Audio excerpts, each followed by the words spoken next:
आप लोग के बीच में एक गाना ला है। एक बिटिया देखा अपने महतारी से का कहा था, आप लोग जरूर बताइए। तो गाना कैसे बाजी जी बहनी? माई ससुरे में नमवा कमाई आईली, माई ससुरे में नमवा कमाई आईली, कमाई आईली हो कमाई आईली हो कमाई आईली,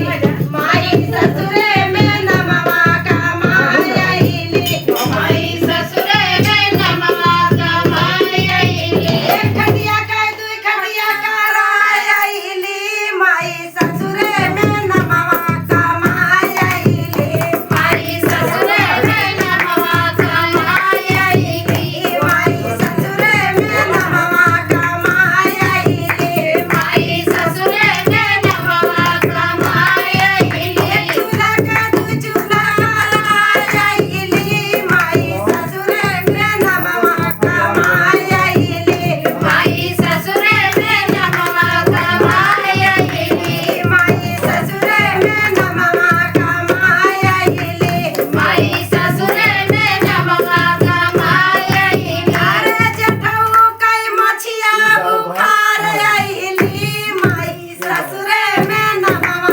कमाई आईली, माई ससुरे में नमवा कमाई आईली, माई ससुरे में नमवा कमाई आईली, माई ससुरे में नमवा कमाई आईली, अरे समिया का बेलना तनकाई आईली, माई ससुरे में नमवा कमाई आईली, माई ससुरे में नमवा कमाई आईली, माई ससुरे में नमवा कमाई आईली, माई ससुरे में नमवा कमाई आईली, माई कहा था इन बिटिया तू तो एकदम सत्यानाश है कह के चली जाओ